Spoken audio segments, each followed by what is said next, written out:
Hi viewers, நான் இன்றைக்கி சேமியா பஹாலாபாத் பண்ண போகிறேன். அதுக்கு இந்த கப்பால் ஒன்று சேமியா எடுத்து வச்சுருக்கேன்.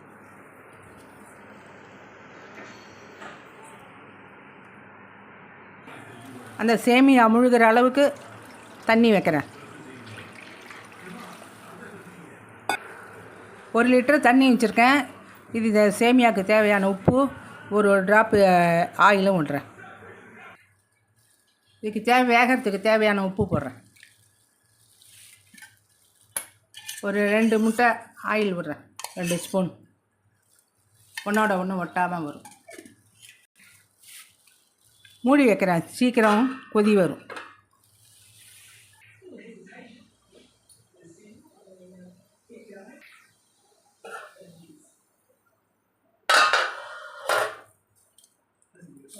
இப்போ நல்லா கொதி வருது, சேமியாவை போட்டு விட்றேன்.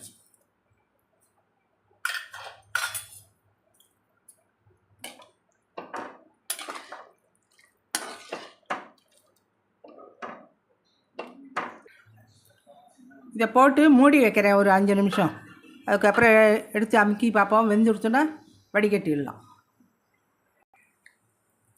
5 மினிட்ஸ் ஆகிடுச்சு. இப்போ ஆஃப் பண்ணிவிட்டு வடிகட்டிடலாம்.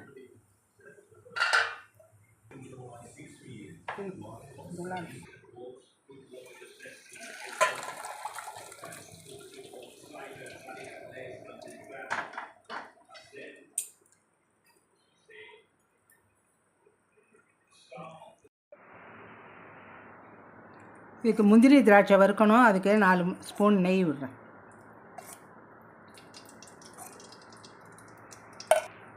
முந்திரி போடுறேன்.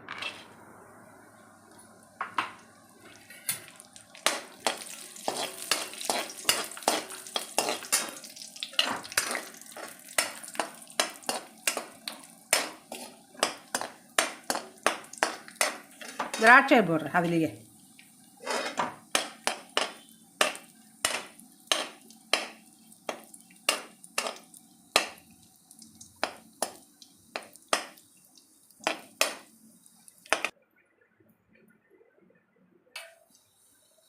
கடுகுலாம் தாளிக்கணும். அதுக்கு 2 ஸ்பூன் ஆயில் விட்டுக்கிறேன். கடுகு கொஞ்சம் போடுறேன்.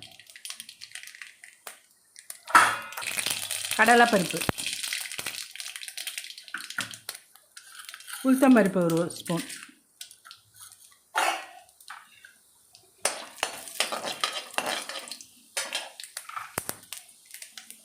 ரெண்டு பச்சை மிளகா பொடியாக நறுக்கியிருக்கேன், அது போடுறேன். 2 காஞ்ச மிளகாய்த்தூள்,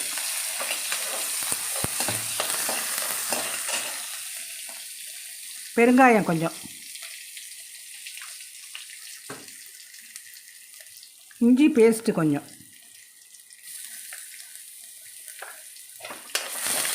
இப்போ ஆஃப் பண்ணிடுங்க. எல்லாம் செவந்துட்டு கருவேப்பிலை கொஞ்சம் போடுறேன்.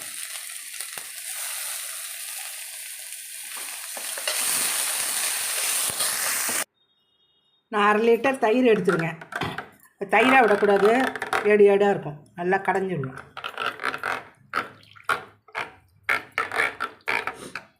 முதல்ல சேமியாவுக்கு மட்டும் உப்பு போட்டுருந்தேன். இப்போ தயிர் வேற விட்டுறதுனால உப்பு கம்மியாகிடும். இது மோர்லேயே போட்டுருவேன், தயிர்லேயே.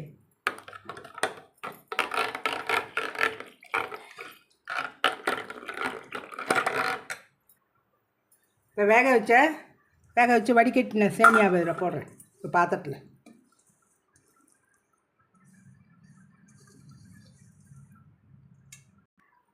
இப்போ கடைஞ்சி வச்ச தயிரெல்லாம் விட்டுடுறேன்.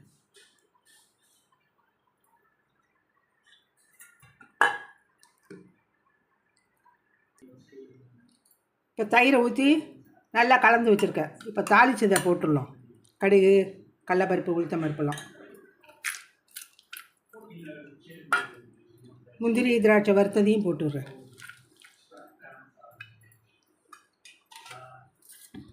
கொத்தமல்லி பொடியாக சாப் பண்ணி வச்சுருக்கேன், அதையும் போட்டுடுறேன்.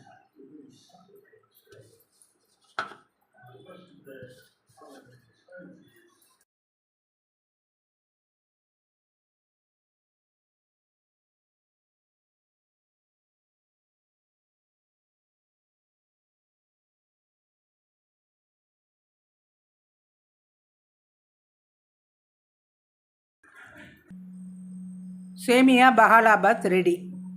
இது அப்படியே வதன்னு சாப்பிட்லாம், இல்லைன்னா ஃப்ரிட்ஜில் வச்சுட்டு சில்லுன்னு சாப்பிட்டாலும் ரொம்ப நல்லாயிருக்கும். மாதுளம்பழம் இருந்தால் அதுவும் போட்டுக்கலாம்.